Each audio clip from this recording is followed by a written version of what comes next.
So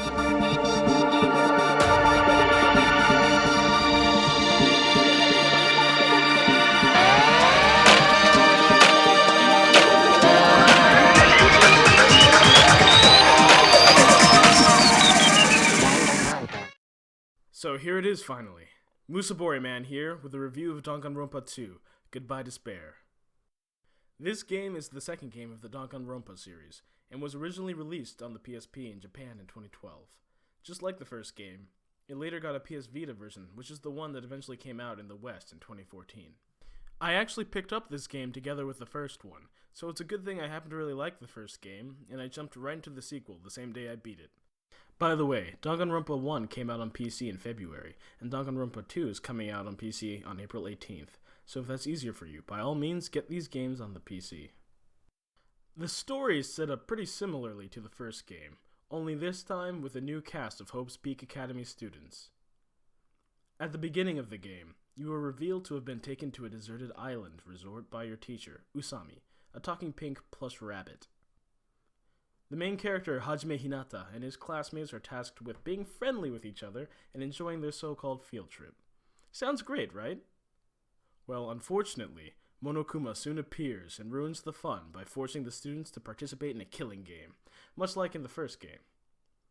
If somebody wishes to escape the island, they simply must kill another student and get away with it. Class trials will be held to attempt to identify the killer, just like before. The gameplay is largely similar to the first game, with the game being broken into chapters, with a section where you interact with the other characters in your day-to-day lives, and then eventually stuff happens and you have to gather clues for the upcoming class trial. When hanging out with other characters during free time, you get to choose which characters you'll hang out with, which earns you a hope fragment from that character, allowing you to unlock skills to aid you during class trials. Class trials make a return, and of course they have a few little changes. You will spend most of a trial pointing out contradictions in the other characters' statements during non-stop debates, firing truth bullets at the floating words on your screen. Yellow statements must be shot with a truth bullet to disagree with the statement, and blue statements, which are new in this game, must be shot with a truth bullet to agree with that character's statement. Another new feature in class trials this time is the Rebuttal Showdown. This is kind of like Fruit Ninja in the sense that you have to slice through words on screen by swiping your finger before you take damage.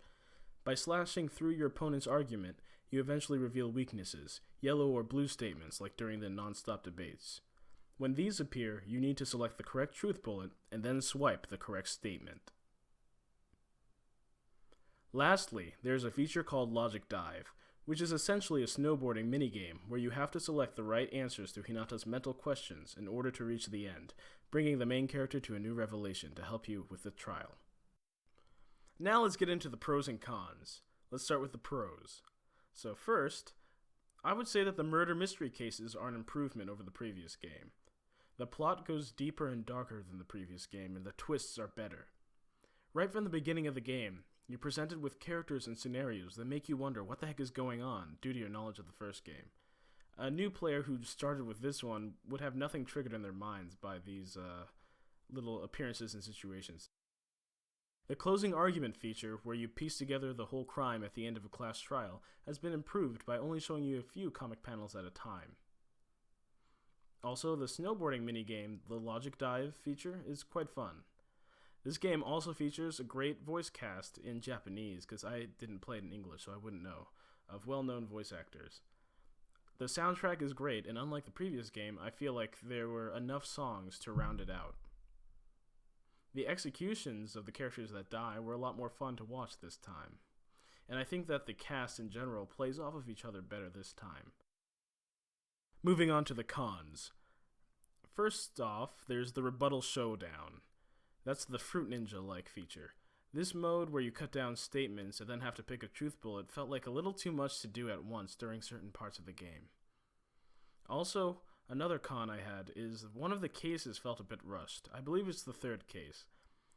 And I later read after beating the game that there were last-minute changes made to this case, which is probably why I felt this way. And just like last time, it's impossible to get everybody's hope fragments, like the friendship events, during the main story on one playthrough. I don't like having to go through the, extra modes you get after you beat the game to see the rest of these friendship events. But that's about it in terms of the things I didn't like about the game. My overall conclusion is that Danganronpa 2 is a better experience than the first game, and the first game was already really good in my opinion. The twists are better, the murder cases are better, and the game felt more memorable as a whole. I wholeheartedly recommend playing this game, but you should definitely play the first one beforehand. You could jump in on the second game if you really wanted to, but it's by no means the best way to enjoy the series. A lot of the significance of certain parts of the game would just be lost on a newcomer. I look forward to Spike Chunsoft's third visual novel in this series, because I'm hooked. I do own a copy of Ultra Despair Girls. It's a spin-off action game that takes place between the first and second games. But what I really want is the third visual novel that they're working on. And thankfully, Spike Chunsoft has already announced the third game in the series, which is called New Danganronpa V3, a new semester for everyone's killing life. It's set to be released on Vita like its predecessors, but will also be available on the PlayStation 4.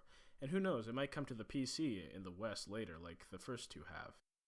Needless to say, I'm pretty excited for it, and you can expect me to play that one whenever it comes out here.